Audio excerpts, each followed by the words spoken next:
बिस्मिल्लाहिर्रहमानिर्रहीम, अस्सलाम वालेकुम, good morning and welcome to morning at home. Viewers, जैसे कि आप जानते हैं हर रोज़ कोई अच्छी बात, कोई पते की बात, कोई सेंसिबल बात हम आपके साथ शेयर करते हैं। कुछ दिन पहले मैंने आपसे बात की, बल्कि कल ही बात की आपसे बुक रीडिंग पे, कि किताबें पढ़ना कितना अहम है और किताबों की कितनी अहमियत है। अब किताबें बनती किस चीज़ से हैं? कागज़ से। देखिए, जहाँ किताबें पढ़ना और किताबों को ओन करना एक बहुत अच्छी बात है, वहाँ पे एक और बहुत मेजर इशू है, और वो ये है कि कागज़ का बिला वजह इस्तेमाल करना, कागज़ को वेस्ट करना आलूदगी यानी कि पोल्यूशन को भी ऐड करता है, और दरख्तों के को काटने पे मज़ीद और जो है वो मतलब दरख्तों को काटने की तरफ इंसान का ज़्यादा फिर रुझान हो जाता है। देखिए, कागज़ एक बहुत अहम चीज़ है, लेकिन जब हम दरख्त काटते चले जाएंगे तो इसमें हमारा ही नुकसान है। व्यूअर्स, देखिए, कागज़ बनता है दरख्तों से।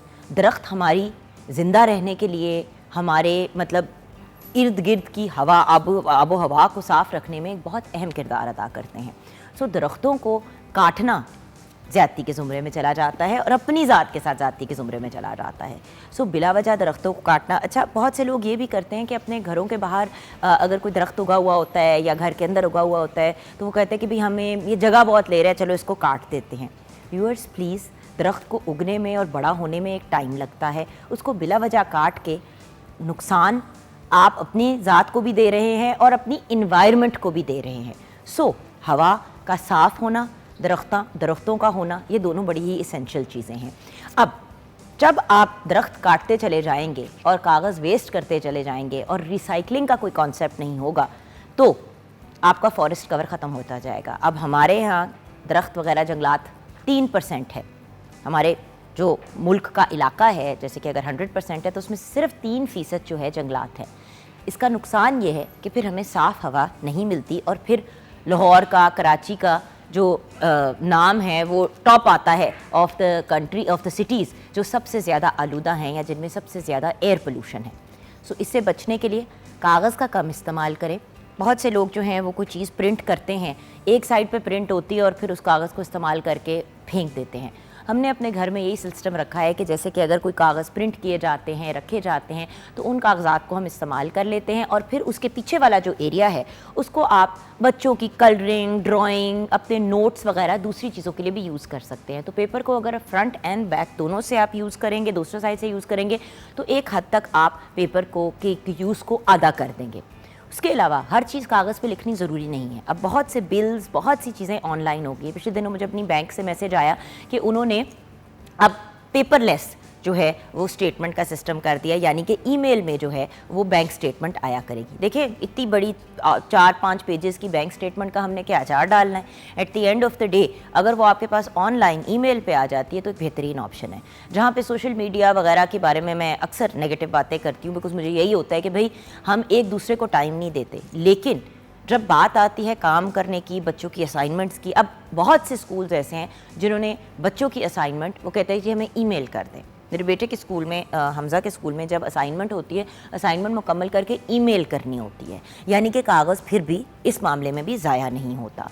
अल्टीमेटली हमने कागज़ का इस्तेमाल कम करना है। और कागज़ की जब बात होती है तो जब हम बात करते हैं किचन रोल्स की, टिशू पेपर्स की, टॉयलेट पेपर की, तो उनका भी बिला वजह इस्तेमाल ना करें। बच्चे खेल बना लेते हैं, टिशू के जो वो हैं टिशू पेपर जो हैं उनको निकाल के फेंक रहे होते हैं, उनको वीरान कर रहे होते हैं। टॉयलेट पेपर के रोल को खींचा तो बस उसको निकालते ही चले गए। प्लीज़ व्यूअर्स, याद रखिएगा, ये कागज़ जो हम इस्तेमाल कर रहे हैं, टिशू पेपर भी उसी ज़ुमरे में आता है। और जब हम इसको बिला वजह वेस्ट करते हैं, देखिए, अगर ज़ुकाम लगा हुआ है तो बार बार जो है टिशू से नाक साफ़ करने से वैसे ही आपकी नाक जो है वो ड्राई हो जाती है, ज़ख़म बन जाते हैं। बेहतर है कि आप पानी से जाके एक दफ़ा अच्छी तरीके से अपनी नाक को नीट साफ़ कर लें, नाक में पानी डाल लें, अच्छी तरह से नोज़ को अपनी ब्लो करें। किसी भी चीज़ को इस्तेमाल करना इस तरीके से कि आप उसको ज़ाया कर रहे हैं, ये बहुत ज़्यादा गलत बात है व्यूअर्स। और आपसे मेरी स्पेशली आज रिक्वेस्ट है कि कागज़ का, tissue paper, toilet paper, kitchen roll, various different किस्म के कागज़ होते हैं, उनको वेस्ट ना करें। अगर आपको कोई गिफ्ट देता है किसी गिफ्ट बैग के अंदर और उसके अंदर वो जो गुड्डी कागज़ होते हैं, जो पतले पतले से कलर पेपर्स होते हैं, तो उनको संभाल लें। किसी और को जब गिफ्ट देना है तो वही वाले पेपर्स जो हैं अंदर डाल के आप गिफ्ट के तौर पे दे दें। ये चीज़ें भी बड़ी ज़ाया होती हैं। बहुत से लोग जो हैं वो तोहफे जो हैं वो रैप करवाते हैं, गिफ्ट रैपिंग करवाते हैं। अच्छा, वो रैपिंग का पेपर बिल्कुल ज़ाया हो जाता है। अगर आप गिफ्ट बैग में डाल देते हैं तो वही गिफ्ट बैग आगे फिर कोई इंसान किसी और को देने के काम में यूज़ कर सकता है। तो मेरी आपसे रिक्वेस्ट है व्यूअर्स के कागज़ का बिला वजह वेस्टेज ना करें और कोशिश करें कि कागज़ का कम से कम इस्तेमाल करें और वो पेपर और वो चीज़ें ख़रीदें जो रिसाइकल्ड मटेरियल की बनी हुई हों और जो आगे से रिसाइकल भी हो सकती हैं। एंड ऑफ कोर्स एक और चीज़, बहुत से लोग जो हैं वो वेट वाइप्स का बहुत इस्तेमाल करते हैं, जो गीले वाइप्स होते हैं वो भी देखें इमरजेंसी में यूज़ करने की मुझे बिल्कुल बात समझ आती है, लेकिन लोग अपने बच्चों को भी जब उनके डाइपर्स चेंज कर रहे होते हैं या वो कर रहे होते हैं तो बार बार इनका इस्तेमाल करते हैं। देखिए उसमें भी बहुत से केमिकल्स होते हैं।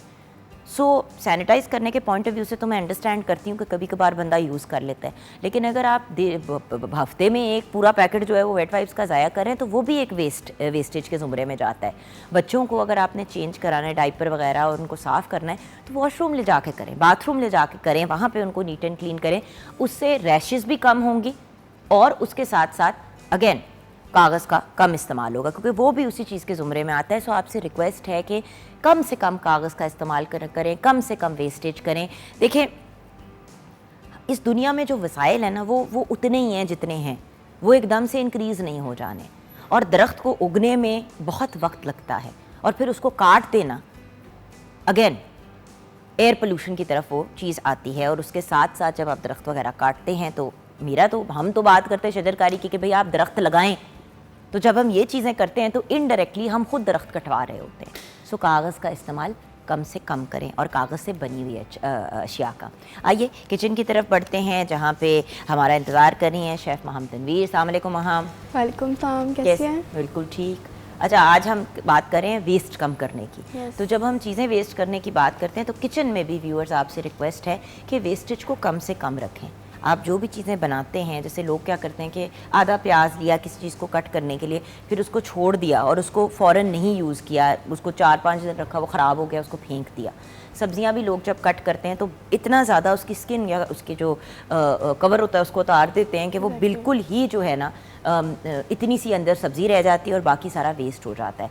और अगर वो वेस्ट जो है आपने चले छिलके जो हैं और बाकी चीज़ें जो हैं वो अगर आपके पास जमा हो गए हैं तो उनको ज़मीन के अंदर डाल दें और उससे आप फिर बड़ी अच्छी खाद बना सकते हैं अपने पौधों में डालने के लिए, ना कि आप इन सब चीज़ों को कूड़े में फेंक दें और अगेन पोल्यूशन की तरफ ऐड करें। तो ये भी हो सकता है। एग्जैक्टली। और इन्हीं फल सब्जियां जो हम किचन में इस्तेमाल करते हैं उन्हीं को आप प्लांट करके होम गार्डनिंग की तरफ भी जा सकते हैं। तो आज आप क्या बना रही हैं? आज हम बना रहे हैं दाल मखनी। रेसिपी की तरफ बढ़ते हैं।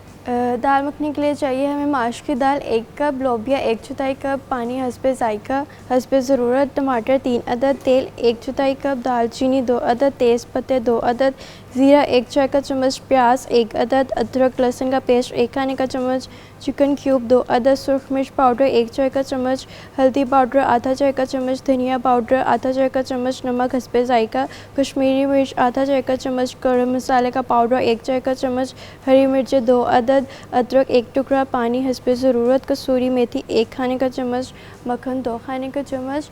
सबसे पहले हमने जो माश की दाल है, जो लोबिया है, उसको ओवरनाइट सोक कर लेना है गर्म पानी, नीम गर्म पानी के अंदर आप सोक कर दें ओवरनाइट। उसके बाद आपने वेरी नेक्स्ट डे इसको हल्की आंच पे इसको पकने देना है 2 से 3 से 4 घंटे के लिए, सारे गरम मसाले डाल के। उसके बाद आपने इसको जो लकड़ी का इसको हम आम अल्फाज में कोटना या जो ब्लेंडर है उसको ब्लेंडर से ब्लेंड कर देना है। दैन हमने एक पतीली के अंदर ऑयल डालकर 2 खाने का चम्मच मक्खन डालकर उसमें प्याज को सोटे करना है और फिर उसमें अदरक लहसुन का पेस्ट डालकर उसको सोटे करना है। फिर उसमें अपनी टमाटो प्यूरी ऐड करके सारी सीजनिंग ऐड कर देनी है। फिर वो जो ब्लेंड की हुई हमारी जो दाल है उसको डालकर हमने उसकी अच्छे से भुनाई करनी है। उसमें भी हमने ऑन टॉप हरा धनिया कसूरी मेथी और उसमें मक्खन डाल के तड़के वाले चावलों के साथ जो है हम सर्व कर देंगे। बिल्कुल। और इसी दाल में अगर आप थोड़ी सी क्रीम डाल देते हैं तो और ज़्यादा उसका क्रीमी फ्लेवर क्रीम तो डेफिनेटली डालनी है, मैं बताना भूल गई हूँ। हाँ, मैं वही कहने लगी थी। डन हो गया? डन। Okay, awesome. वही चीज़ है ना कि व्यूअर्स डिपेंड करता है, कुछ लोगों को डेयरी एलर्जी होती है तो वो नहीं इस्तेमाल करते हैं क्रीम का, तो ऑब्वियसली फिर आप अवॉइड करें। बट अगर आप जब इस दाल को, अच्छा कुछ लोग दाल मखनी बनाते हुए जब उसको पका रहे होते हैं तो उसमें दूध भी डाल देते हैं उसको कुक करने के लिए। तो आप पे डिपेंड करता है कि आपको कितना क्रीमी टेक्सचर चाहिए। बट अगर इसको बहुत ज़्यादा हैवी नहीं बनाना तो जिस तरह से हमारी शेफ़ ने बताया आप उस तरह से विद चावल इसको सर्व करें। अच्छे मज़े के बने हुए दाल चावल व्यूअर्स उनका कोई नेमुल बदल नहीं है, and at the end of the day हर बंदा इंजॉय भी करता है, अगर शर्त यही होती है कि दाल और चावल अच्छे बने हुए। तो आज मज़े के दाल चावल बनाएंगे हम अपने शो पे, दाल मखनी एंड राइस। छोटी सी ब्रेक की तरफ जाएंगे, ब्रेक के बाद जब वापस आएंगे तो आज हम डिस्कशन करेंगे, देखिए कील या जिनको हम मोल्स भी कहते हैं, उसके साथ साथ जिनको मोल को हम तिल कहते हैं, कील, उसके अलावा डिफरेंट किस्म के हमारे चेहरे के ऊपर कभी कभी वॉट्स भी उगाते हैं पूरी बॉडी के ऊपर। अच्छा, उसके अलावा एक और चीज़ जिसको हम स्किन टैग कहते हैं वो भी निकल आते हैं। तो इन सब चीज़ों का हल क्या है? और अक्सर कहा जाता है कि अगर बिला वजह लेटर एज में कोई मोल या जिसको हम तिल कहते हैं बन जाए तो उसको ऑब्जर्वेशन के अंदर रखना चाहिए क्योंकि वो कैंसरस भी हो सकता है। तो इन सब चीज़ों पर हम डिस्कशन करेंगे ब्रेक के बाद।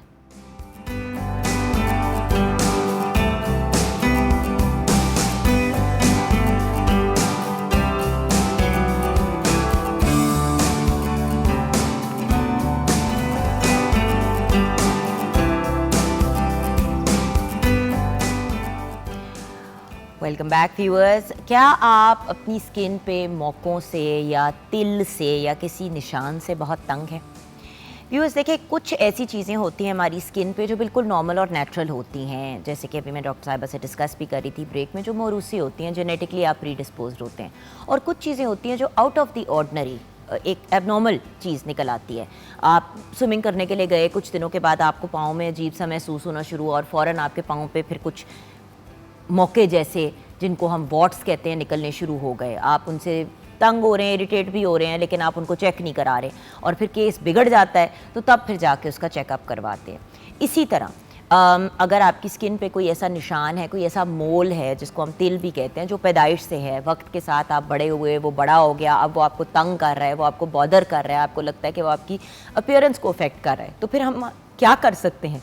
देन एकदम से आपका एक मोल निकला या तिल निकला, वो बड़ा होता गया, अब उसमें दर्द भी हो रही है, वो आपको तंग भी कर रहा है, बट क्योंकि वो तिल है तो आप कहते हैं कि खैर है, डजंट मैटर।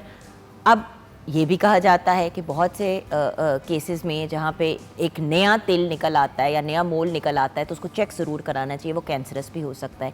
ये क्या चीज़ें हैं? और अगर कोई ग्रोथ स्किन पे ऐसी हो तो हमें क्या करना चाहिए? स्किन के ऊपर, स्किन के अंदर तो ऑब्वियसली फिर हम कैंसर और दूसरी चीज़ों की बातें करते हैं, लेकिन इस वक्त स्किन के ऊपर अगर कोई ऐसी चीज़ आ जाए जो हेड से लेकर टो तक हो, उस पर हम डिस्कशन करेंगे डॉक्टर कंवल जवाद से, जो एस्थेटिक कंसल्टेंट हैं और कंसल्टेंट डर्मेटोलॉजिस्ट हैं। अस्सलाम वालेकुम डॉक्टर साहिबा। वालेकुम अस्सलाम। अच्छा डॉक्टर साहिबा, सबसे पहले तो ये बताइए कि स्किन के ऊपर अगर कोई भी चीज़ नॉर्मल से हट के एकदम से निकल आए तो क्या करना चाहिए? स्किन पर अगर कोई भी चीज़ नॉर्मल, जैसे आप तिल की बात कर रही हैं, मोकों की बात कर रही हैं, या स्किन टैग हम कहते हैं जो एक्सेसिव स्किन ग्रोथ होती है, इस तरह की कोई भी चीज़ अगर आप नोटिस करते हैं, अगर वो अपनी साइज़ में कॉन्टीन्यूसली इंक्रीज़ कर रही है, अगर उसका जो साइज़ और कलर जो है वो कॉन्टीन्यूसली चेंज हो रहा है, लाइक शुरू में वो स्किन के साथ मैच करता हुआ कलर था, आहिस्ता आहिस्ता उसका कलर डार्क होना शुरू हो गया है, वो उसमें इचिंग यानी कि ख़ारिश भी आपको बहुत ज़्यादा हो रही है, या वो ब्लीच कर रहा है, या कोई ऐसी चीज़ जो आपको हर्ट कर रही हो, इन तीनों चीज़ों में से अगर कोई चीज़ आपको परेशान कर रही है या फेस या बॉडी के किसी ऐसे पार्ट पे वो प्रोमिनेंट निकला है जो आपकी डेली रूटीन को, डेली लाइफ को मुतासर कर रहा है, जिसकी वजह से आप इरिटेट हो रहे हैं, तो आपको डेफिनेटली उसका नोटिस लेना चाहिए। अगर आपको वो चीज़ इरिटेट नहीं कर रही है और वो आप उसे बार बार, लाइक बहुत सारे लोग हैं, छोटा सा एक दाना भी निकल आता है तो उसे मुसलसल खारिश करते हैं, छेड़ के उसमें जख्म बना देते हैं। एग्जैक्टली। अगर आपको ये ऐसी कोई आदत है तो आपको एक छोटी चीज़ को भी डेफिनेटली नोटिस लेना चाहिए और उसे वक्त से पहले चेक करवाना चाहिए। अच्छा, सबसे पहले बात मैं करना चाहूँगी सबसे सिंपल चीज़ की, मोल, जिसको हम तिल भी कहते हैं, बिल्कुल, उसके बारे में आप हमें क्या बताएं? क्यों निकलते हैं? बिल्कुल, मोल जो है वो बेसिकली स्किन ग्रोथ होती है। हमारी बॉडी में अल्लाह पाक ने मेलानोसाइट्स को रखा है। मेलानोसाइट्स बेसिकली क्या होते हैं? ये वो सेल्स होते हैं जो हमारी स्किन का, हमारी आँखों का और हमारे बालों का कलर डिसाइड करते हैं। अल्लाह पाक ने कुदरती तौर पे मेलानोसाइट्स हमारी बॉडी में दिए हुए हैं, जो कि डिफरेंट, जहाँ कलर वाली चीज़ें हैं, जैसे आँखें हैं हमारी, हमारे बाल हैं, हमारी स्किन है, उसका कलर डिसाइड, मेलानोसाइट्स अगर ज़्यादा होते हैं तो कलर डार्कर होता चला जाता है, अगर मेलानोसाइट्स आपके कम हैं तो आपका कलर लाइटर हो जाता है। हर चीज़ के लिए ये इम्प्लीमेंटेशन होता है।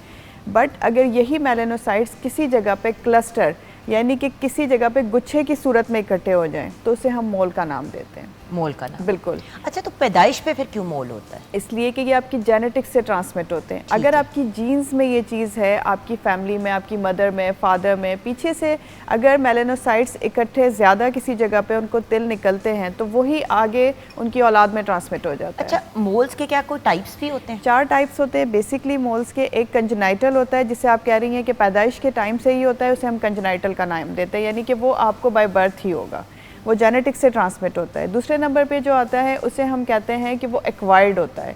एक्वायर्ड का मतलब ये है कि वो आपको एज के किसी भी हिस्से में, उम्र के किसी भी हिस्से में निकल सकता है। ठीक है। तीसरे नंबर पे हमारे पास आता है डिस्प्लास्टिक। डिस्प्लास्टिक वो होता है जिसमें ज़्यादा चांसेस होते हैं कि वो कैंसरस बन सकता है, हमेशा नहीं लेकिन बन सकता है। जो लास्ट होता है स्पिट्स, उसमें मोस्टली चांसेस होते हैं कि वो कैंसरस होता है। ये चारों डिफरेंट टाइप्स होती हैं जिनमें से कंजेनाइटल सबसे नॉर्मल होता है। कंजेनाइटल यानी आपको बाय बर्थ मौजूद है। 40 to 60 एवरेज मोल्स जो होते हैं वो किसी भी इंसान के बर्थ पे अगर उसको मौजूद है तो ये नॉर्मल है, ये जेनेटिक्स से आपको अच्छा, लेकिन ट्रांसमिट हुए बच्चों हैं। में हम अक्सर देखते हैं कि जैसे जैसे बड़े हो रहे होते हैं, अब जैसे मेरे बेटे हसन के पाँव के नीचे एक मोल है, बिल्कुल एक डॉट है वो, ठीक है, ब्राउन सा।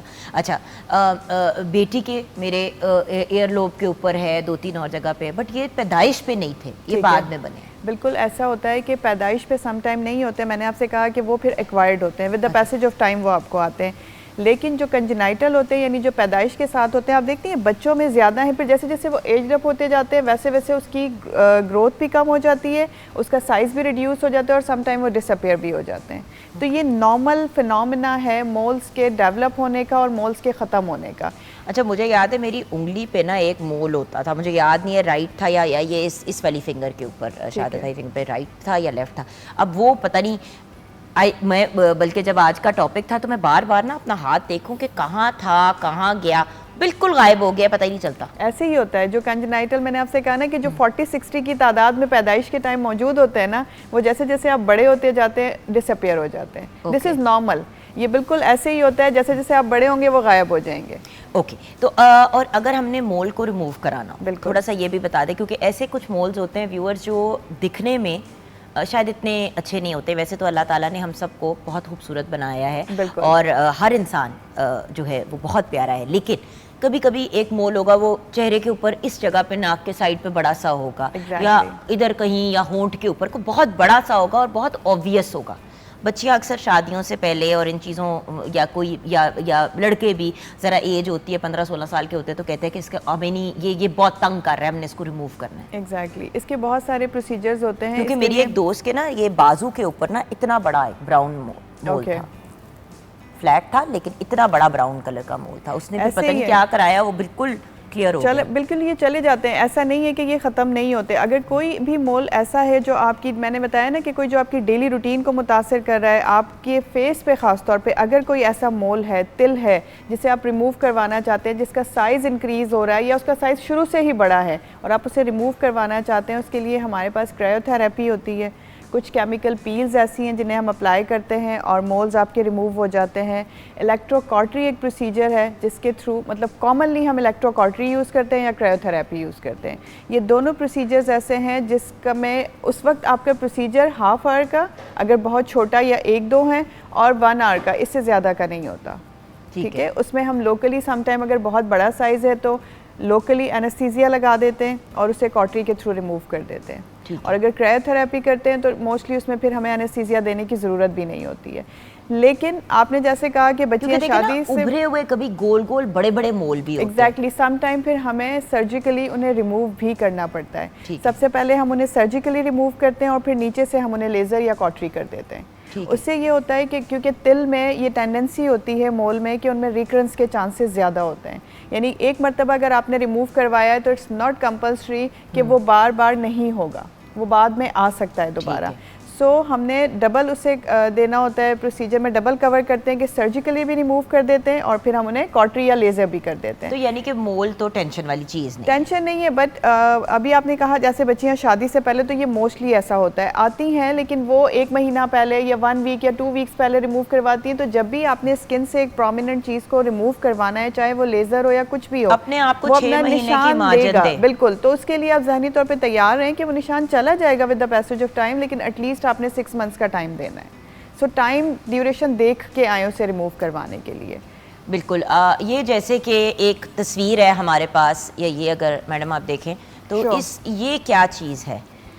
हाँ, ये मोल नहीं है, ना ये स्किन टैग है, ये ना मोल है, इसे हम वॉट्स कहते हैं। अच्छा, चले वॉट्स की तरफ अभी बढ़ते हैं। मैं चाहती हूँ कि हम पहले स्किन टैग की तरफ आ जाए, क्योंकि वॉट्स सारी ज़रा लंबी एक चीज़ है। बिल्कुल। अच्छा, स्किन टैग कभी कभी ऐसा होता है जैसे कि ख़वातीन को प्रेगनेंसी में हो जाता है, या अगर आपको वेट बहुत ज़्यादा बढ़ जाए तो लंबे लंबे से ना जैसे स्किन जैसी ही ना लंबी सी कोई चीज़ निकल आती है। बिल्कुल ऐसे ही है। हाँ। स्किन ग्रोथ होती है, एक्सेसिव स्किन ग्रोथ, यानी कि फालतू हमारे जिस्म की जो स्किन है जो हमारी, उसमें से एक्सेसिव ग्रोथ शुरू हो जाती है। हाँ। और ये तब होती है ख़ास तौर पे, जैसे अभी आपने बताया कि प्रेगनेंसी में मोस्टली हो जाती हैं। प्रेगनेंसी के बाद अगर मर्दों को, ख़वातीन को वेट बहुत, यूजुअली आप ज़रा हेल्दियर लोगों में पुट ऑन अगर आप कर लेते हैं वेट आपका, तो जहाँ फ्रिक्शन होती है, और कुछ लोगों की फैमिली में होता है, फैमिली में भी होते हैं, बिकॉज उनकी भी बॉडी में आप कहीं ना कहीं देखेंगे वेट पुट ऑन करने की टेंडेंसी होती है। ये खास तौर पे उन जगहों पे होता है जहाँ फ्रिक्शन होती है, लाइक आपकी चिन और आपकी नेक के दरमियान में फ्रिक्शन रहती है,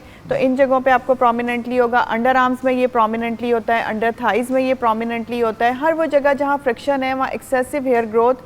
और स्किन टैग का एक ही सॉल्यूशन है कि उसे भी आप क्रायोथेरेपी के थ्रू या फिर इलेक्ट्रोकॉटरी के थ्रू रिमूव करवा दें। और रिमूव करें तो वापस तो नहीं आते, कहते हैं कि वो कर दो तो बार बार वापस आते हैं, उस जगह पे तो नहीं आते। हाँ, उस जगह नहीं आते, स्किन टैग मोस्टली नहीं आते, लेकिन चांसेस हो सकते हैं, 5 to 10% चांसेस होते हैं कि अगर आप वही फिर तेज़ी से वेट पुट ऑन कर रहे हैं अपना, या आपका वेट तेज़ी से रिड्यूस हो रहा है, तो स्किन टैग्स के आने के चांसेस होते हैं, तो वो बड़े हमेशा नहीं होता। अच्छा, बहुत से लोग इसके लिए देसी टोटका भी धागा बांध दिया, ये बहुत गलत है। लाइक इस तरह से करके आप उसे इन्फ्लेम कर रहे होते हैं, और उसे आप इन्फेक्ट जख्म कर बना रहे देते होते हैं। एग्जैक्टली, वो फिर इन्फेक्टेड हो जाता है, वो आप ही के लिए नुकसानदा होता है। तो आजकल देखिए बहुत इजीली सब स्पेशलिटी का दौर है, आप एक डॉक्टर के पास जाएं, डॉक्टर से कंसल्ट करें और उसे इजीली रिमूव करवा लें। और जो एक पकड़ के आपने धागा बांधना है, आप जाएं, आप कॉटरी करवाएं, डॉक्टर से धागा बनवा लें आप वो वाला। वही कॉटरी में कॉटरी वो करना। बट बात ये है कि प्रॉपर स्टेरलाइज्ड एनवायरनमेंट, ये वही वाली बात है कि कान में सुराख करना है तो घर पे ही सुई से छेद कर दिया। देखिए व्यूअर्स, सुई कितनी साफ है, खुदा ना खास्ता उससे इन्फेक्शन तो नहीं हो जाती। जो चीज़ प्रॉपर कंट्रोल्ड एनवायरनमेंट में होती है उसका नेमुल बदल कोई नहीं। अब तो पूरी दुनिया में अगर आपने अपने कान भी छिदवाने हैं तो लोग एस्थेटिक जाते हैं, बिल्कुल एस्थेटिक सेटअप्स पे जाते हैं और वहाँ प्रॉपर तरीके से एक प्रॉपर हाइजीनिक कंडीशंस में वो अपने कान करवा लेते हैं। तो फिर जख्म भी नहीं बनते, इन्फेक्शंस भी नहीं होती। एग्जैक्टली, सिरिंजेस के थ्रू करते हैं इवन दो। और प्लीज़ व्यूअर्स, बच्चों के लिए तो मैं स्पेशली कहूँगी, छोटी छोटी बच्चों के जब कान छिदवाने, मुझे याद है मैं अपनी बेटी नूर के जब कान छिदवाने थे तो मुझे हर कोई कहे कि वो फलां है, फलां बंदी जो घर आके तुम्हारे कर जाएगी। मैंने कहा घर क्या मतलब? तो मैंने उसको प्रॉपर लेके गई टू डर्मेटोलॉजिस्ट और प्रॉपर क्लिनिक लेके गई, वहां पे जाके उसके कान छिदवाए। उसमें आपका कितना टाइम लगा होगा? बहुत ज्यादा टाइम। लेकिन क्या हुआ कि वो आपको वो 15 मिनट लगे थे वो उस पूरी चीज के अंदर, और वो भी क्योंकि बच्ची है तो इसलिए उसको वो करने में थोड़ा सा लगा। बट अदरवाइज एक्चुअल तो वो ठक करके वो गन जैसी होती है, स्टेरलाइज से आप लगा देते हैं। सो प्लीज व्यूअर्स, ये चीज ना किया करें। देखिए, ना कराएं सुराख कानों में, बट अगर करवाने हैं तो फिर साफ सुथरी जगह से करवाएं। एग्जैक्टली, बिकॉज़ वो आपको फिर बाद के जो सर दर्द होता है उससे बचा लेता है एटलीस्ट। अब मैंने आपसे बात करनी है वॉट्स की। श्योर, वॉट्स के बारे में बताएं, क्योंकि ये जरा प्रॉब्लमेटिक चीज है। बाकी दो तो चलें, आप उनके साथ आराम से अपनी जिंदगी गुजार सकते हैं अगर उनमें दर्द या कोई प्रॉब्लम ना हो। बिल्कुल। वॉट्स क्या चीज है? देखिए, वॉट्स जो होता है वो जो अभी हमने वो आंख के ऊपर भी तस्वीर देखी, बिल्कुल वो वॉट्स ही था। वॉट्स में अब वो स्किन ग्रोथ होती है जिसे आम लोग मौका कहते हैं, यानी हमारी ज़बान में पेशेंट्स हमारे पास आके कंप्लेन करते हैं कि हमें मौके हो रहे हैं। एक भी हो सकता है, ये बेसिकली स्किन ग्रोथ है, लेकिन इसकी जो इम्पॉर्टेंट बात है वो ये है कि ये कंटेजियस होता है, ये एक से दूसरे को लग सकते हैं। दूसरे को लगता है स्प्रेड, क्योंकि ये एक वायरल प्रॉब्लम है और वायरस आपको पता है तेज़ी से ट्रांसमिट होता है। आप उसे टच करें, उस पर्सन के इस्तेमाल की हुई किसी चीज़ को टच करें और उसमें जर्म्स अगर मौजूद हैं तो वो आपको ट्रांसमिट हो जाएगा। जो वॉट्स होते हैं ये HPV यानी ह्यूमन पैपिलोमा वायरस है, जो कि अपनी ग्रोथ देता है डिफरेंट फॉर्मेशंस में। सम टाइम जैसे ये भी आपने दिखाया था, ये प्रोट्रूटेड होते हैं, स्किन से बाहर बाकायदा निकले हुए होते हैं, किसी भी थिक स्किन पर होते हैं। ये मोल्स हमेशा सॉफ्ट स्किन पर होंगे, लेकिन जो वॉट्स होते हैं आपको फिंगर पे हो सकता है, आपको आईज की टिप पर हो सकते हैं, लाइक आपको आईलैशेस के दरमियान में, पैरों पे बहुत लोगों को होता है। पैरों पे बहुत होता है, पैर के नीचे उंगलियों के दरमियान में। असल में लोग क्या करते हैं, एक तो एक दूसरे के सॉक्स भी बहुत पहनते हैं, जो बहुत गलत बात है। सॉक्स, टूथब्रश, बालों का ब्रश, ये चीजें बिल्कुल, टॉवल्स, तौलिए, ये बिल्कुल एक दूसरे के यूज़ नहीं करने चाहिए। ये हम बड़ी दफ़ा आपको व्यूअर्स कह चुके हैं। हर बंदे के अपनी अलग चीज़ होनी चाहिए, और बच्चों के भी आपस में शेयर नहीं करने चाहिए। लोग स्विमिंग के लिए जाएंगे, किसी एक्टिविटी पे जाएंगे, नंगे पैर किसी गंदे बाथरूम में पैर रखेंगे, उधर से आपको वॉट पाँव पे पन्ना, टॉवल्स वहाँ से शेयर कर लेते हैं। स्विमिंग पूल में देखें आप, एक स्विमिंग पूल शेयर कर रहे हैं और किसी बंदे को वॉट है, वो भी आपको ट्रांसमिट हो सकता है। ठीक है, यही बहुत डेंजरस होता है। उसके बाद अगर आप टॉवल्स यूज़ करते हैं, अगर आप वो कॉमन चीज़ें यूज़ कर रहे हैं, हैंडशेक कर रहे हैं ऐसे बंदे के साथ जिससे वॉट्स हैं, तो आपको इजीली ट्रांसमिट हो जाएगा। अब बच्चों में और जितने यंगस्टर्स होते हैं, इनमें वॉट्स होने के चांसेस ज़्यादा होते हैं as compare to old ages. दूसरा, जिनकी इम्यूनिटी वीक होती है, वो जैसे जी बिल्कुल, जिनकी क़ुव्वत मुदाफ़ियत कम है, उन्हें ज़्यादा चांसेस होते हैं कि वो वॉट्स डेवलप करें। इसका सिर्फ एक ही सॉल्यूशन है। अगर आप इसके लिए सैलिसाइलिक एसिड हम यूज़ करते हैं, लाइक फॉरेन कंट्रीज़ में या हमारे पास भी यहाँ ओवर द काउंटर अवेलेबल होता है, इसका कोई ऐसा हार्म नहीं है। आप वो सॉल्यूशन आप प्रॉपर्ली नीट करें। अगर घर में ही कोई छोटा करना चाह रहे हैं, एक दो मरतबा करें, क्योंकि लोग पहले ही बहुत सारी ट्राई करके आते हैं, तो प्रॉपर चीज़ से ट्राई कर लें।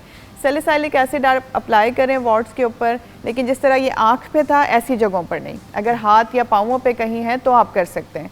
अगर वो उससे 2-3 दफ़ा अप्लाई करने से वो जा रहा है तो ठीक है, अदरवाइज़ प्रॉपर्ली कंसल्ट करें अपने डर्मेटोलॉजिस्ट को। और उसमें हमारे पास सेम ऑप्शंस होते हैं जो मैंने मोल के लिए आपको बताए थे, स्किन टैग के लिए बताए थे, कि हम उसे लोकली एनेस्थीसिया देते हैं और फिर हम उसे क्रायोथेरेपी के थ्रू या फिर इलेक्ट्रोकॉर्टी के थ्रू रिमूव कर देते हैं। डॉक्टर साहब, ये इन्फेक्शस कितनी देर तक रहता है? कि मतलब अगर निकल आया है किसी को, होता है ना कि वायरस का एक टाइम होता है। जी बिल्कुल। तो ये कितनी देर तक इन्फेक्शन? एक्चुअली पता है जुगन, होता है ऐसे कि जब तक पेशेंट हमारे पास नहीं, जब तक पेशेंट हमारे पास पहुंचते हैं ना, तो वो प्रोबेशन पीरियड जो ट्रांसमिट होने वाला होता है वो ऑलरेडी क्रॉस कर चुका होता है। तो रिमूव करने के बाद उसमें कोई ऐसा नहीं होता कि रिमूव करने के बाद आपके पास कोई प्रोबेशन टाइम, यानी कि लगने वाला, कंटेजियस फैलने वाला टाइम नहीं रह जाता। आपने रिमूव कर दिया, दैट्स इट। उसके बाद कोई ऐसे चांसेस नहीं होते कि वो दोबारा लगेगा। लेकिन जब तक वो उगा हुआ है तब तक एग्जैक्टली तब तक वो ट्रांसमिट हो सकता है, लेकिन उसका एक खास ड्यूरेशन है। सालों साल से वो चीज़ है आपको, और वो उसके अलावा कहीं और किसी और बॉडी पार्ट पे अगर आपको नहीं हुई है, तो फिर उसमें चांसेस कम से कम होते हैं कि वो स्प्रेड आउट होगा या कंटेजियस किसी और को लगेगा। अच्छा डॉक्टर साहब, आपका पैगाम क्या है व्यूअर्स के लिए? देखिए, स्पेशली जो मेरा पैगाम है वो यही है कि आप लोग प्लीज़ प्लीज़ प्लीज़, चाहे मोल हो, स्किन टैग हो, आपको वॉट्स हो, ऐसी कोई भी ग्रोथ जो एबनॉर्मल आपको नज़र आ रही है, उसे अपने खुद से ट्रीट करने की घर में कोशिश ना करें। आजकल डॉक्टर्स बहुत इजीली आपको अपॉइंटमेंट मिल जाती है। आप अपने डर्मेटोलॉजिस्ट को कंसल्ट करें। कोई भी एबनॉर्मलिटी अगर आपको आपकी बॉडी पे नज़र आती है तो डेफिनेटली डॉक्टर आपको ज़्यादा बेहतर मशवरा दे सकते हैं एज़ कम्पेयर कि आप उसे घर में ख़राब करके फिर हमारे पास लेके आएँ। तो प्लीज़ खुद से ना छेड़ें, उसे बार बार इचिंग ना करें, बार बार उसे अपने आप से छीलने की या फिर उल्टी सीधी दवाई लगाने की कोशिश ना करें। डॉक्टर को कंसल्ट करें, यही मेरा एक मशवरा है, क्योंकि आपकी थोड़ी सी मिस्टेक ऐसी चीज़ों को किसी बड़े प्रॉब्लम में डाल सकती है, इवन दो ये कैंसर तक जा सकते हैं। सो बी केयरफुल। बेहतर है कि आप ऐसी चीज़ों को घर में ट्रीट ना करें। Thank you so much doctor साहिबा। वो व्यूअर्स वही वाली बात है जो हम हमेशा कहते हैं, मुझसे डॉक्टर के पास जाएं। देखिए, अब कहने को छोटी सी बात है, हाँ हल्का सा एक मोल निकला हुआ है, इतनी क्या बड़ी बात है। अच्छा, अब आप उसको स्क्रैच करी जा रहे हैं, कभी वो ज़ख़म बन जाता है, कभी वो खड्डा बन जाता है, कभी उसको कुछ और हो जाता है।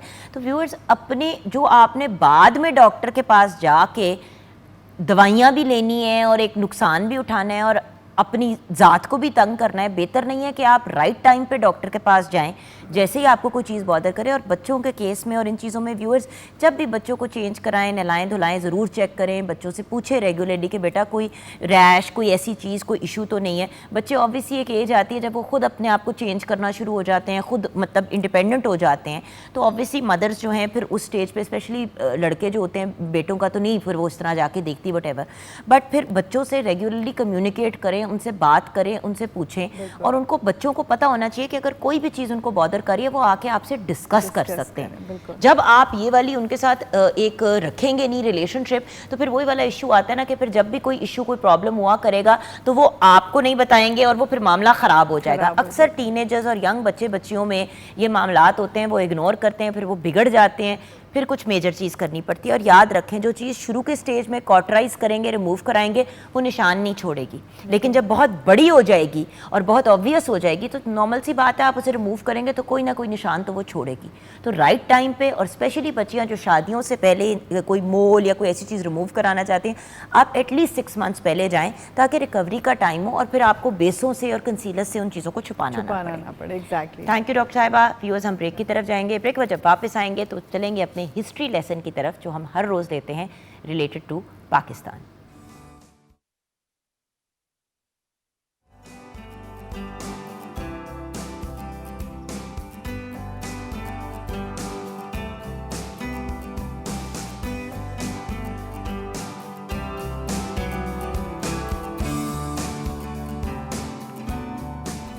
Welcome back from the break viewers. चलते हैं हम अपने उस हिस्ट्री लेसन की तरफ जो हम डेली ले रहे हैं अपने सीनियर से, उन लोगों से जो लर्नड पर्सनालिटीज़ हैं, जो तहरीके आज़ादी के लिए जो जिद्दोजहद है उसकी जर्नी के बारे में हमें गाइड करते हैं।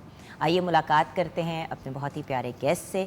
हमारे लिए बहुत बड़ा ऑनर है, हमें आज ज्वाइन किया है मोहम्मद हुसैन आलम ने। आप राइटर भी हैं और उसके साथ साथ एसोसिएट प्रोफेसर हैं at the history department at the government college township Lahore. अस्सलाम वालेकुम। वालेकुम अस्सलाम। अच्छा, और हुसैन साहब के साथ हमें ज्वाइन किया है फरहा मलही ने, राइट? सही बोला? राइट। पहले मैंने मलिहा बोल दिया था। फरहा मलही ने हमें ज्वाइन किया है। आप प्रिंसिपल हैं द गवर्नमेंट ग्रेजुएट कॉलेज बादल कॉलोनी। अस्सलाम वालेकुम फरहा जी। वालेकुम अस्सलाम। सबसे पहले तो क्योंकि हम काफ़ी दिनों से गुफ्तगू कर रहे हैं, हुसैन साहब आपकी तरफ आना चाहूँगी। सबसे पहले तो ये मैं जानना चाहूँगी कि जब Muslim League came into being, Pakistan का जब क़याम हो गया था, राइट, उस वक्त एक मिसकंसेप्शन थी या लोगों की एक सोच थी कि मुस्लिम लीग पार्टी है बेसिकली एलीट क्लास की, अपर क्लास की, या जो लैंडलॉर्ड्स हैं या जो पैसे वाले लोग हैं। थोड़ा सा इसके बारे में हमें बताएंगे। अच्छा, ऐसा है कि स्टार्ट में ये बात ठीक है कि जो कैन डू और हैव वाले लोग थे, जिनके पास पैसे थे, ज़मीनें थी, सियासी इन्फ्लुएंस था, अंग्रेज़ ने उन्हें डेवलप किया था, तो बात उन्हीं की सुनी जाती थी। तो उस टाइम पर शायद ये था, लेकिन लेटर ऑन वक्त के साथ साथ मुस्लिम लीग एक अवामी जमात का रूप धारती गई और होते होते और देखिए अवाम की सपोर्ट के बगैर तो वो कुछ बन ही नहीं सकती। एग्जैक्टली। तो हुआ ये कि आप सिर्फ 1940 से पहले देख लें कि मुस्लिम लीग क्या थी, और जब हिंदुस्तान के सियासी हालात, जंगी हालात, सेकेंड वर्ल्ड वॉर वाले हुए और अवाम के अंदर पजीराई हुई, मसाइल बढ़ते गए, तो वो अवामी जमात बन गई। और 40 का जो करारदाद लाहौर वाला जलसा है 23 मार्च हाँ। जी, वो मतलब 22 मार्च से शुरू होकर 24 मार्च तक चला। तो उसमें जो रेजोल्यूशन पास हुई है उसने उसको एम दे दिया, और फिर वो आप 44 देखें, 45 देखें, 46 के इलेक्शन देखें, तो वो अवामी सपोर्ट के बगैर नहीं हो सकता था। मतलब 100% सीटें मुस्लिम लीग ने 45-46 के इलेक्शन में जीत ली। तो उसकी रीज़न ये थी कि ये आहिस्ता आहिस्ता इसको अवामी रूप लाना ही पड़ा, लोगों की जमात बन गई। लोग ट्रस्ट करते थे जिन्ना साहब के ऊपर, कायद आज़म के ऊपर और अपनी लीडरशिप के ऊपर लोगों का ट्रस्ट बहुत ज़्यादा डेवलप हो गया और वो अवामी जमात बन गई। ठीक है, बट मैडम ये बताइए कि कायद आज़म मोहम्मद अली जिन्ना, हमारे कायद, उनको जो कामयाबी मिली वो और फिर किसी और लीडर को नहीं मिल पाई, ऐसा क्या था? मतलब obviously Quaid Azam what a great man, but फिर भी मतलब मिसिंग क्या था?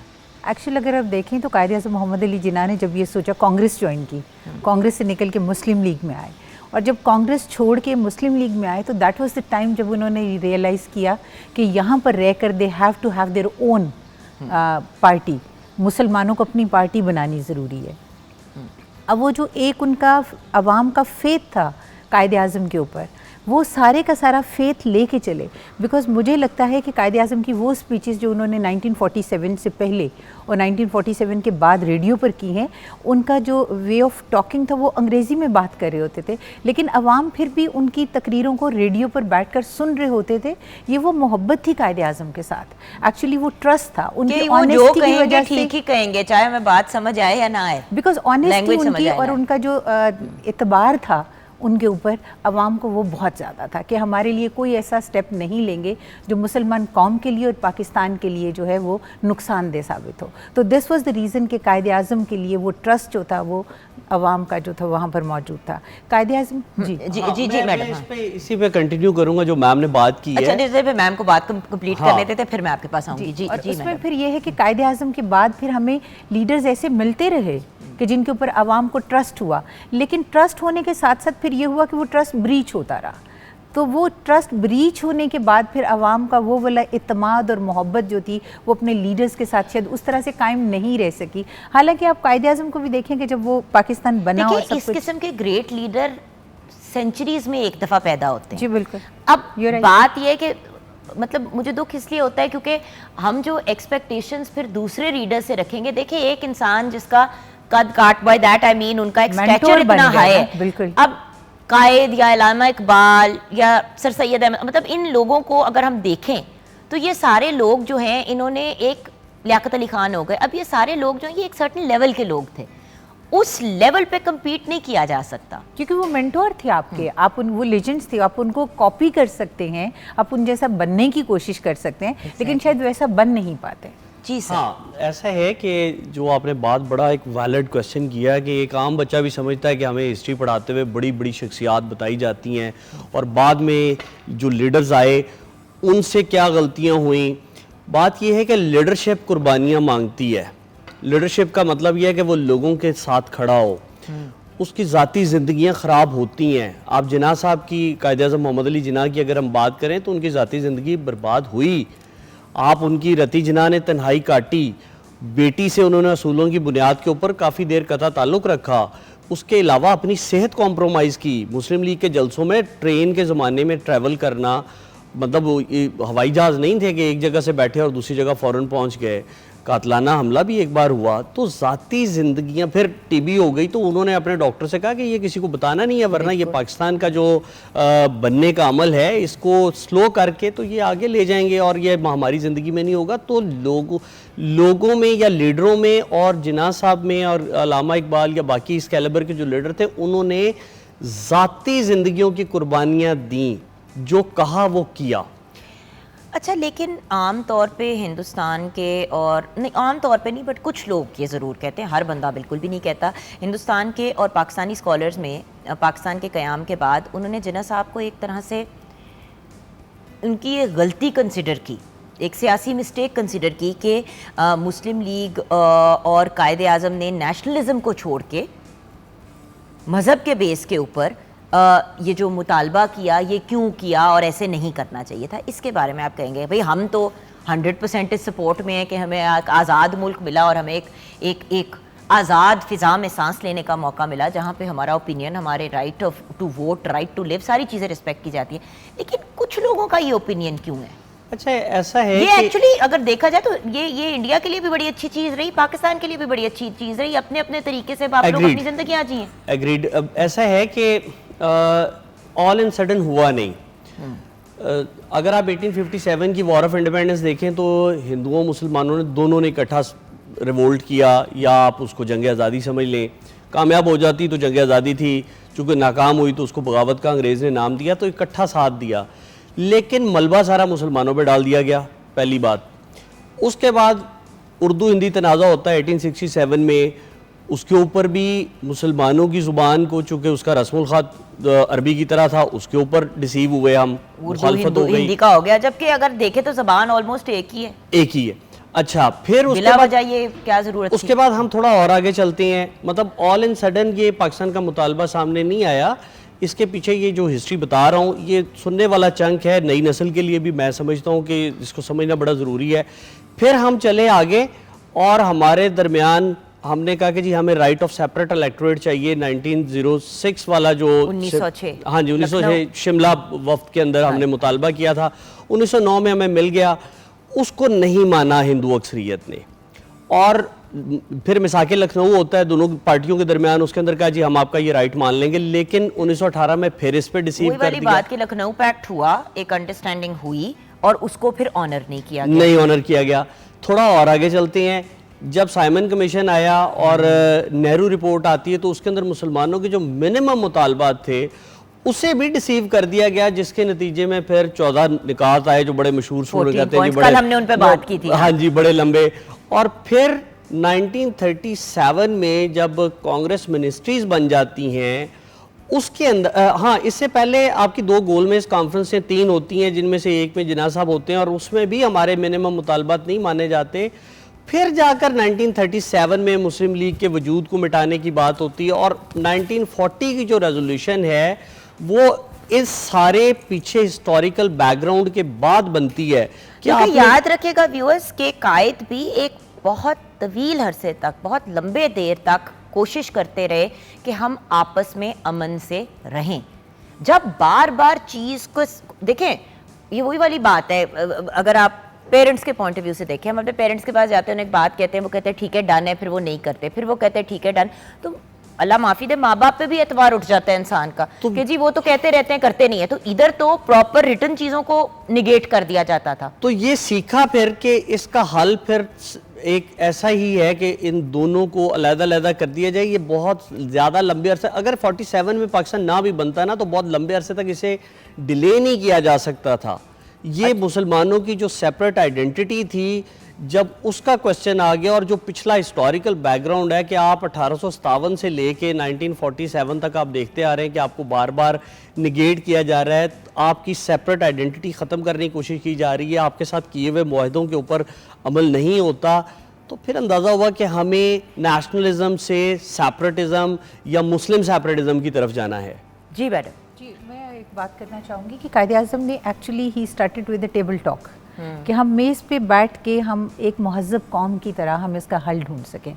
इसीलिए 1929 में पहली दफ़ा औरतों को वोट का हक़ मिला। उससे पहले तक औरत के पास वोट का हक़ नहीं था। 1934 में फ़ीमेल ने पहली दफ़ा पॉलिटिकल पार्टीज़ ज्वाइन की, मुस्लिम लीग ज्वाइन की उन्होंने, और कायदे आज़म की रिक्वेस्ट पे कि आप आइए और मुस्लिम लीग ज्वाइन कीजिए। देखें, कोशिश जो थी उन्होंने वो ये की कि टेबल टॉक से उसको हासिल किया जा सके। टेबल टॉक चलती रही टिल 1940 तक हम अपने छोटे छोटे मुतालबात मनवा रहे थे। कभी हम सेपरेट इलेक्ट्रेट की बात कर रहे थे, जुदागाना हक़ के इंतखाब की बात कर रहे थे, कभी हम सिंध को बॉम्बे से अलग करने की बात कर रहे थे। छोटी छोटी बातें थी, जो डिमांड्स थी, जो हम दे रहे थे।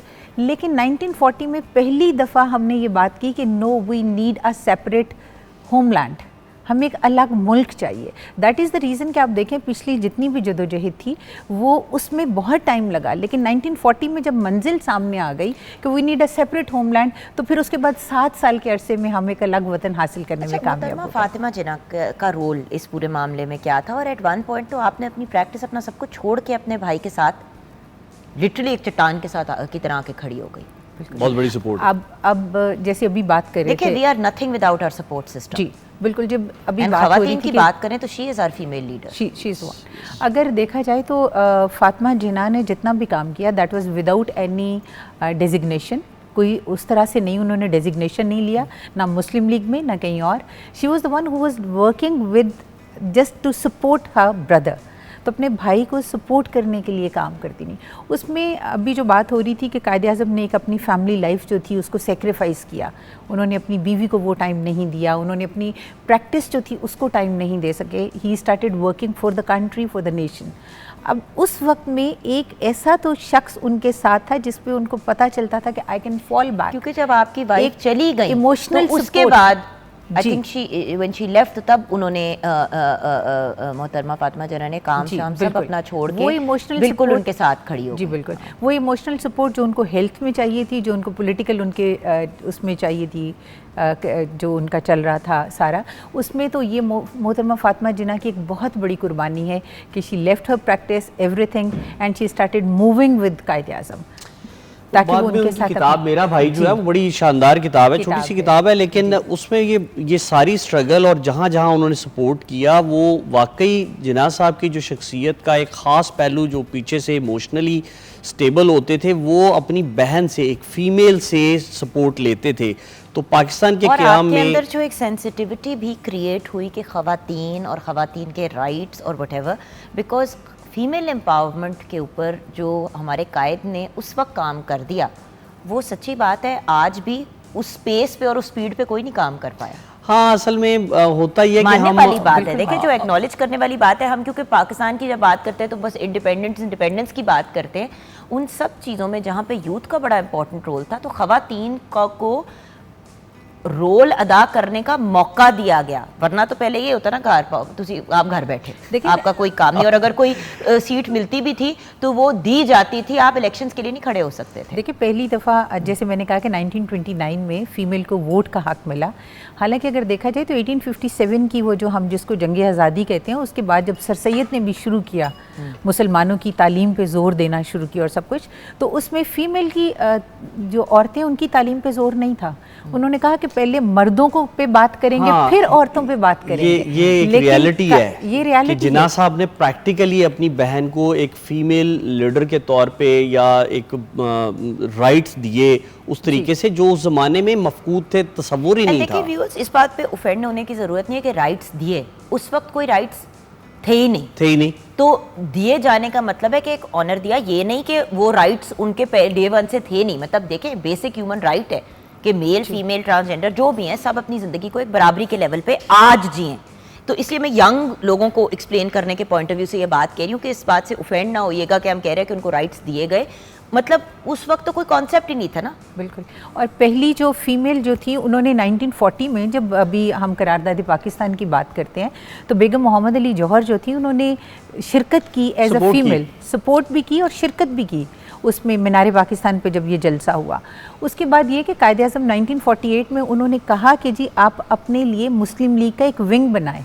हाँ जी। तो 1948 में विंग बना, जिसमें खिताब करते हुए कायदे आज़म ने बड़ी खूबसूरत बात की। उन्होंने कहा कि आप के ऊपर एक बहुत बड़ी जिम्मेदारी है, आपने आने वाली नस्लों को ग्रूम करना है, उनकी तरबियत करनी है, और अगर आप उनकी तरबियत सही तरीके से करेंगे तो हम एक बहुत अच्छा पाकिस्तान का मुस्तकबिल देख सकते हैं। बिल्कुल। तो ये इसका मतलब है कि उनके ख्याल में औरत की तालीम, औरत की तरबियत और औरत का हर जो जितने भी हिस्से हैं ज़िंदगी के, उनमें हिस्सा लेना या पार्ट लेना बहुत ज़रूरी है, ताकि औरत जो है वो कामयाब हो सके और आने वाली नस्लों को बेहतर ग्रूम करके वो सामने ला सके। तो आप लोगों के as learned people, as people जिनसे यंग लोग आके गाइडेंस लेते हैं, हम पाकिस्तान को कामयाबी की तरफ मज़ीद कैसे गामज़द कर सकते हैं सर, आपसे और आपसे मैडम? हाँ, क्लोजिंग नोट्स। हाँ, मेरा चूँकि 21 ईयर यूथ के साथ एज प्रोफेशनल प्रोफेसर टीचर गुज़रे हैं, तो मैं ये समझता हूँ कि तालीम के साथ साथ तरबियत का कंपोनेंट जो है ना, वो बहुत ज़रूरी है। आज अगर हम बात करते हैं ना, तो हम किताबें तो बहुत सारी रटवाते हैं, लिखवाते हैं, प्रेजेंटेशंस लेते हैं, लेकिन वो जो लाइफ के लिए सॉफ्ट स्किल्स हैं, मतलब मैं पिछले 27-28 साल से पाकिस्तान स्काउट्स के साथ काम कर रहा हूँ एज लीडर ट्रेनर, तो बच्चों के अंदर ये जो तरबियत का एलिमेंट है वो अब मिसिंग है। हम बच्चे को सॉफ्ट वर्ल्ड से निकाल कर इस हार्ड रियलिटीज़ में लाएँ तरबियत के पॉइंट ऑफ व्यू से। हमारे करिकुलम में और एक्टिविटीज़ में वो चीज़ें आएँ जिसके अंदर बच्चा सीखे प्रैक्टिकल लाइफ के। आग लग गई है तो क्या करना है, फ़र्स्ट एड कैसे करनी है, बात कैसे करनी है। मैं इंटरव्यूज़ में जाता हूँ, नई नस्ल अपना प्रॉपर इंट्रो नहीं दे पाती, पढ़े लिखे बहुत होते हैं। तो बात यह है कि एक तो तरबियत का पॉइंट ऑफ व्यू, कि तरबियत जो कि ज़माने के साथ लेके चल सके, अपडेटेड नॉलेज, और दूसरा ये कि हर बंदे को अपना काम करना चाहिए अपने हिस्से का, चाहे वो लीडरशिप है या आवाम है। तो अपने अपने हिस्से का जब हम काम करेंगे तो आप ने क्या कहा था, काम काम और बस काम। जी मैं मैडम। इसी बात को लेके आगे चलूंगी कि कायदे आज़म ने उर्दू में भी काम काम कहा और अंग्रेज़ी में भी काम काम काम कहा, इसलिए कि हमारी कौम के अंदर जो नई जनरेशन है और जो हम लोग हैं Calm down, उनको थोड़ा सा स्लो डाउन होने की ज़रूरत है, उनके अंदर से इग्रेशन को कम करने की ज़रूरत है, बिकॉज वी आर वेरी इग्रेसिव। और वो इग्रेशन जो है 90% हम उसको नेगेटिव रोल में हम उसको निकालते मैडम, इसमें थोड़ा सा किरदार माँ बाप का इसलिए यहाँ पे जी। आता है, जहाँ पे एज अ पेरेंट मैं खुद भी कहूँगी, हम बच्चों को इतना मॉलिकॉडल और इतना कॉटन वुल के अंदर बंद करके रखते हैं कि जब वो असल ज़िंदगी के अंदर एंटर होते हैं तो उनके पटाखे उड़ जाते हैं दिमाग के, फिर उनमें एग्रेशन भी आ जाती है, बदतमीजियाँ भी आ जाती है, या फिर वो बिल्कुल चुप हो जाते हैं और बात सुसाइड की तरफ चली जाती है। खुदारा बच्चों को दुनिया के साथ कोप करना सिखाएं। इसका ये मतलब नहीं कि चपेड़े लगाएं और थप्पड़े लगाएं और पनिशमेंट्स दें, उनको रियल लाइफ रियलिटी से हम इतना ओवर प्रोटेक्टिव हो गए हैं एज पेरेंट्स। जी मैडम। जी, मैं इसी पे बात करना चाहूँगी जो भी बात हो रही थी कि तरबियत पे जो हम बात कर रहे हैं, माँ का एक बहुत अहम रोल जिस पे कायदे आज़म ने बात की कि वो बहुत अहम रोल है जिसमें हमें तरबियत पे काम करना है और तरबियत के साथ बच्चों को स्किल सिखानी है। जो हमारी जितनी जनरेशन पास आउट होकर निकल रही है, they are with the degrees but they are not with the knowledge. बोलना तक नहीं आता। Actually we have to give them knowledge ताकि वो यहाँ से निकलें तो इल्म हासिल करके तालीम याफ्ता शख्स बन के निकलें। ताकि कोशिश हम कर रहे हैं कि जी उनके पास एक स्किल होनी चाहिए ताकि हम वो वाले जो हैं सब्जेक्ट इंट्रोड्यूस कराएं जो मार्केट ओरिएंटेड हैं, but we are working for the jobs. As a female I think मैं अपने कॉलेज में जो काम करना चाह रही हैं फीमेल के साथ कि ताकि जब वो यहाँ से निकलें तो वो एक अच्छी माँ का किरदार अदा कर सकें और वो एक अच्छी सोसाइटी, अच्छी सोसाइटी जो है उसको वो आगे लेके चल सकें, अच्छी बहन बन सकें, अच्छी बेटी बन सकें। तो ये रोल जब अच्छे हो जाते हैं तो अब यकीन कीजिए 52% फीमेल, तो जो 52% फीमेल अपना रोल प्ले करने लगेंगी तो खुद ब खुद मुआशरा ठीक हो जाएगा। चूँकि ना आपने बड़ी एक छोटी सी बात तो की है, लेकिन मैं ये समझता हूँ कि ये बड़ी ज़रूरी है करनी। हम अपने बच्चे को कामयाबियाँ समेटना सिखाते हैं और उसके ऊपर क्या उसको कहते हैं बड़ा उसको फोकस करते हैं, नाकामी फेस करना भी सिखाएं। बिल्कुल बस बिल्कुल, ये बड़ा इंपॉर्टेंट पॉइंट है व्यूअर्स। यहीं पे हम ब्रेक की तरफ जाएंगे, बट वही वाली चीज़ है ना कि व्यूअर्स, बच्चों को अगर हमने अपने मुल्क को एक कामयाब नेशन बनाना है तो हम कामयाबी की तरफ तब ही जाएंगे जब हम ख़वातीन, मर्द हज़रात, ट्रांसजेंडर सारे मिल के आगे बढ़ेंगे पॉजिटिविटी की तरफ। और वो सिर्फ तब हो सकता है जब तालीम के साथ तरबियत दी जाए। और हम पहले एक एक्सट्रीम पे थे जहाँ पे बच्चों को थप्पड़े, गालियाँ, बदतमीज़ियाँ करते थे, अब दूसरे एक्सट्रीम पे चले गए हैं कि बच्चे को ये तक नहीं कहना कि बेटा उठ के सलाम कीजिए, बुलंद आवाज़ में सलाम कीजिए, गलती हो जाए तो माजरत करें, उस्ताद के सामने ऊंची आवाज़ में नहीं बात करनी, गुस्ताखी नहीं करनी, बदतमीज़ियाँ नहीं करनी। ये बड़े इंपॉर्टेंट एलिमेंट्स हैं। खैर, इस पर किसी और दिन बात करेंगे। छोटी सी ब्रेक की तरफ जाएंगे। हमारे गेस्ट का बहुत बहुत शुक्रिया।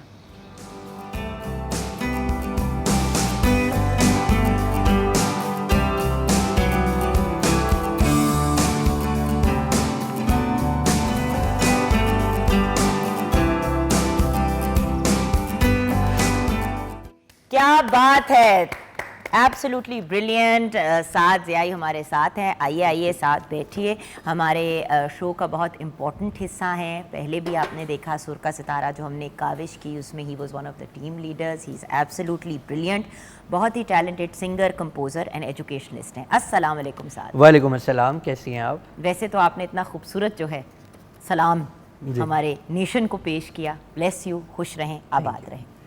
अच्छा, हमें ज्वाइन किया है अब एक बहुत ही प्यारी पर्सनालिटी ने, जिनको ग्रो करते हुए और ग्रूम होते हुए मुझे देखने का मौका मिला over the years. She is absolutely brilliant और जो भी काम करती है इतनी खूबसूरती से करती है कि दिल खुश हो जाता है। उशना सुहेल हमारे साथ हैं। व्यूअर्स, हिस्ट्री में the first and the only Pakistani women tennis player जिन्होंने WTA वर्ल्ड रैंकिंग अचीव की, सिंगल्स और डबल्स दोनों में, 2012 और 2014 में। उसके अलावा 4 ब्रॉन्ज मेडल्स जीत चुकी हैं सिंगल्स एंड मिक्स डबल्स में, साउथ एशियन गेम्स में। नेशनल लेवल पे वापडा की जानिब से 5 गोल्ड मेडल और 1 सिल्वर मेडल। उसके अलावा विनर हैं 40 national ladies single titles and 12 ladies double titles के। उसके अलावा रिसेंटली इनको बिली जीन किंग कप कमिटमेंट की तरफ से अवार्ड से भी नवाजा गया। वेलकम टू द शो मेरी जान। वालेकुम, कैसे हैं आप? बिल्कुल ठीक। शादी हो गई, UK शिफ्ट हो गई, लेकिन माशाल्लाह पाकिस्तान का नाम रोशन करती हो जहाँ पे भी जाके रहती हो। Thank you. सो एंड अभी हमें ब्रेक में बात करने का मौका मिला। माशाल्लाह अपने हस्बैंड की भी बहुत तारीफ़ कर रही थी और बता रही थी कि वो उनकी कितनी सपोर्ट करते हैं।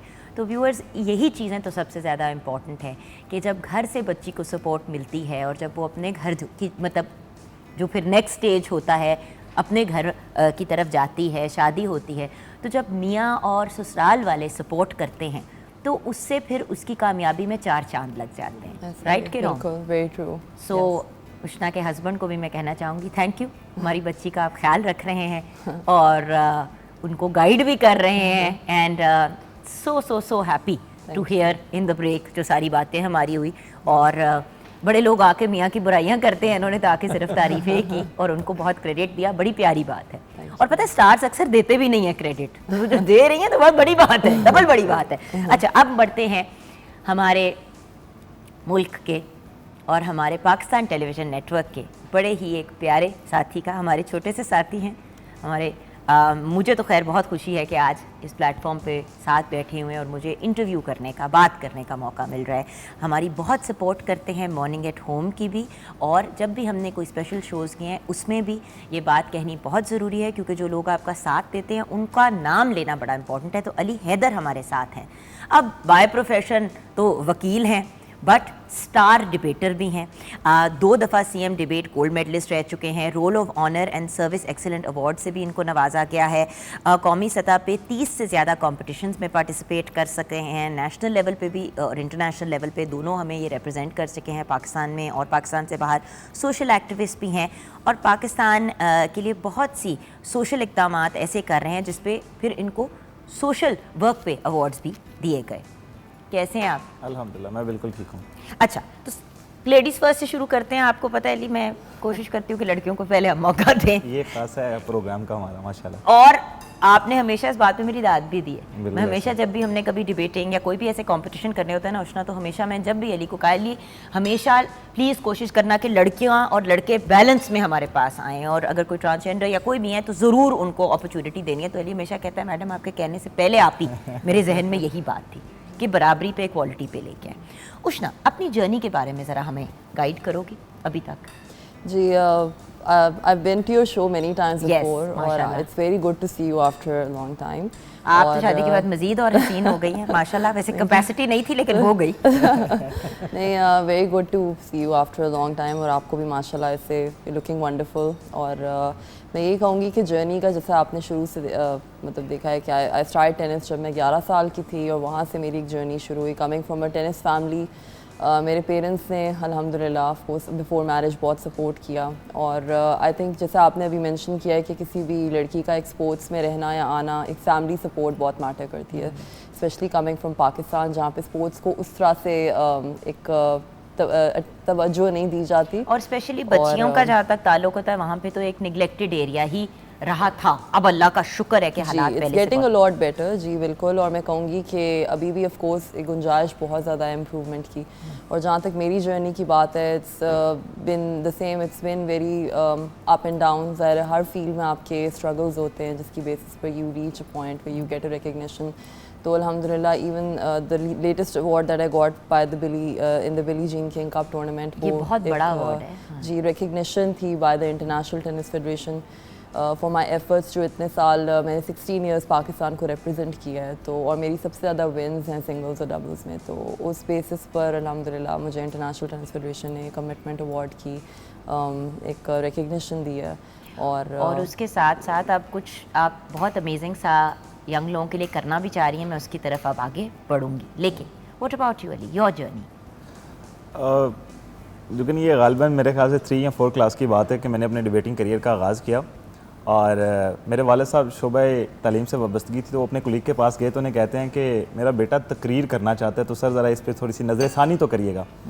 तो बड़े तंज़ो मज़ाक से कहते हैं सर एक बात कहूँ। आगे से वालिद साहब कहते हैं जी सर ज़रूर फरमाइए। कहते हैं कभी गुजरों के बच्चे भी तकरीरें करते होते हैं। तो मुझे वो चीज़ बड़ी वो लगी एकदम से कि सर इसका क्या मतलब था। नहीं, बहुत बुरी बात है, ये कहने वाली बात ही नहीं है। मैंने अपने नहीं, गलत बात है। हम ये क्यों इस तरह की बातें कहते हैं, पंजाबी ये गुजर ये मतलब सिंधी, मतलब ये बातें कहने वाली नहीं है और ये लोगों को डिसहार्ट करती हैं।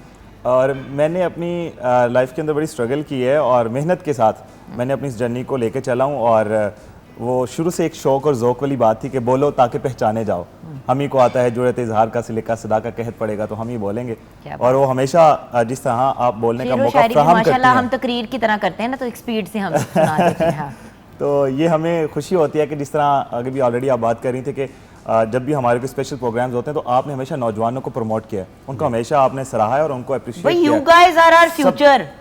बेशक हमारा किसी भी नेशन की बिल्डिंग की जब बात करते हैं या उसे कामयाबी की तरफ बात करते हैं तो यूथ अपना किरदार अदा करता है। हमने तो कर दिया जो हमने करना है, एंड द पॉइंट इज चलो हम लगे रहेंगे, लेकिन you guys are our future. बिल्कुल, you are the face of Pakistan. और आप लोगों को ही अगर हम अप्रिशिएट नहीं करेंगे तो फिर किसको करें भाई? जब कोई बहुत बड़ी सक्सेस स्टोरी बन जाता है, जब बच्चा नाम जानता है, नोबेल प्राइज पे बात पहुंच जाती है, तब तो सारे ही वाह वाह करते हैं। हमने तो तब वाह वाह करनी है जब हम देख रहे हैं कि आप क्या कर रहे हैं। क्या बात। तो ये है कि मैंने अपने डिबेटिंग करियर के साथ जो है बहुत सारे सोशल कामों में भी पार्टिसिपेट किया और मुझे इस बात का एजाज़ हासिल है कि मैं एक ऐसे फ़न से वाबस्तगी रही है जो कि एक पैगम्बरी शोबा है। और मैं समझता हूँ कि ये एक अदब की टेरिटरी, अदब पहला सबसे ज़्यादा ज़रूरी एलिमेंट होता है कि अदब पहला करीना है मोहब्बत के करीनों में। तो एक अदब की टेरिटरी में रहते हुए मैंने कोशिश की कि इस फ़न के साथ, इस पैगम्बरी शोबे के साथ अपना हक अदा कर सकूँ और अपने अल्फाज से और अपनी हरकतों सकनात से इस माशरे की फ़लाह और बका के लिए कुछ अल्फाज अपने कंपटीशन के तौर पे जब हम पार्टिसिपेट करते थे तो कंटेंट ऐसा लेके जाता था किसी के सामने कि वो किसी के दिल में बात उतर सके और मैं किसी को समझा सकूं। तो मालिक का करम है कि बहुत सारी अल्लाह ताला ने इज्जत से नवाजा, बहुत सारे कंपटीशन में पार्टिसिपेट किया, विन किया। अच्छा, खुद भी इन्होंने पार्टिसिपेट किया और व्यूअर्स और यंग लोगों को भी आगे लेके आए। ये बड़ी एक इम्पॉर्टेंट चीज़ है और यही कॉमन चीज़ है हमारे इन दोनों ब्रिलियंट हाई अचीवर्स में। अब ये लोग कर क्या रहे हैं हमारे यूथ के लिए और उनको एक्टिवेट करने के लिए, ये हम जानेंगे ब्रेक के बाद।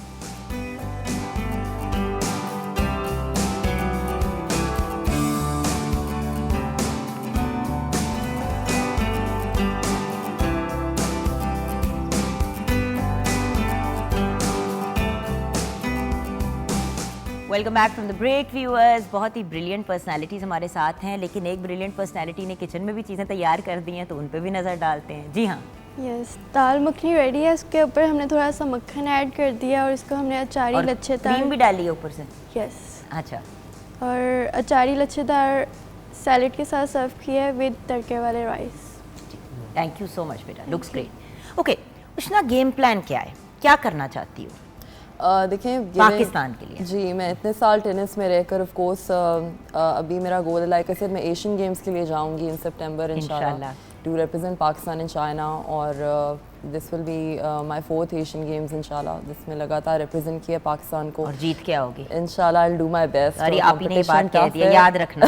अच्छा, कंपटीशन बहुत टफ है, लेकिन नहीं, रियलिस्टिकली स्पीकिंग आई फील कि ऑफ कोर्स एक पॉइंट आता है जब आप एक फील्ड को इतना टाइम देते हो और आपका एक एफिलिएशन होता है एक गेम से, तो मेरा गोल डेफिनेटली है कि अपने जितनी देर मैं पाकिस्तान को भी रिप्रेजेंट कर सकती हूँ जितने इवेंट्स में, as long as I keep myself fit, और ऑफ कोर्स उसके साथ साथ टू गिव बैक, और मैं इस गेम को अपने मुल्क में प्रमोट कैसे कर सकती हूँ। तो इसी की बात, मतलब काफ़ी डिस्कशंस होती रहती हैं घर पे भी विद फैमिली, हस्बैंड, उनसे मतलब बात होती है आइडियाज़ की। तो आई थिंक कि जो ओवर द ईयर्स हमें एज प्लेयर्स फेस करना पड़ा है, that has been lack of sponsorships.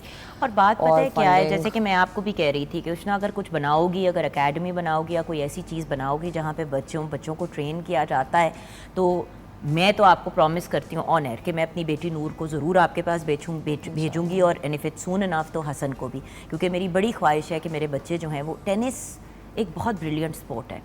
आपका डिसिप्लिन, आपका फोकस, आपकी फिटनेस, हर चीज़ को बड़े परफेक्ट अंदाज में, तो वो जो होता है ना, आप बस हम बच्चों को फुटबॉल में या क्रिकेट में डाल देते हैं, थोड़ा सा अगर इस चीज़ से हम बाहर निकले।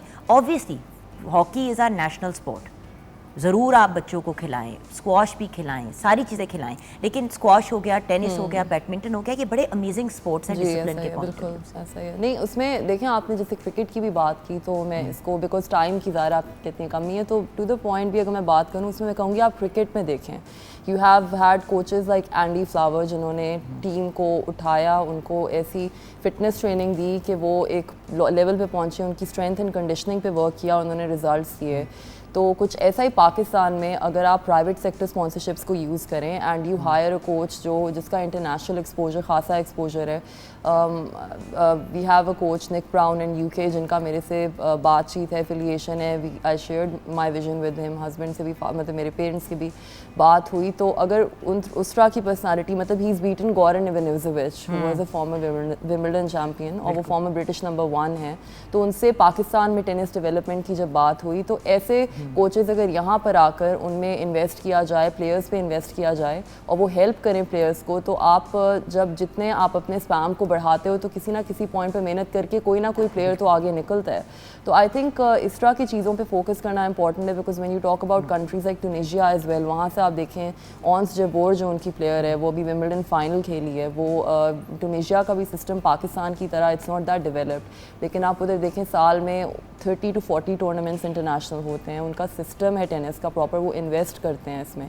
और ज़ाहिर है फिर मार्केटिंग की तरफ जब आते हैं, आपके प्लेयर्स कुछ अचीव करें, उसको मार्केट करें ताकि उस प्लेयर के साथ साथ मज़ीद और प्लेयर्स को भी मोटिवेशन हो to. Well, best of luck, Ushna. And the point is, I know that if you spearhead this, so you can become a very good bridge for Pakistan and international players and yourself also.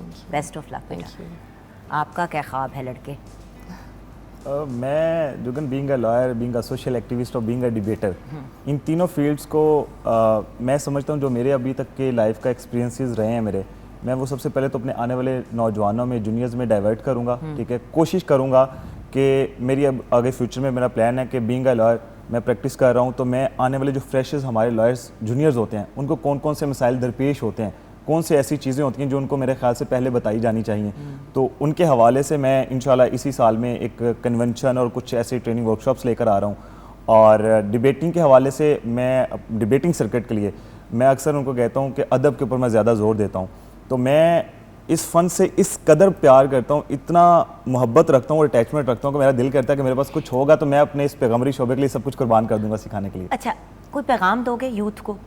Motivational speaker भी हो, मैं चाहूँगी कुछ message दे दो youth को। मैं बस आज का जो नौजवान है, जो इकबाल का शाहीन है, उससे बस इतना ही कहना चाहूँगा कि हजूर ताजुल औलिया फरमाते हैं कि जो सुई होती है ना, वो नौजवान को मुखातिब करते हुए कहते हैं कि सुई जो होती है वो छोटी होती है लेकिन काम बहुत बड़ा करती है। बिल्कुल, वो सीने का काम करती है, लोगों को जोड़ने का काम करती है।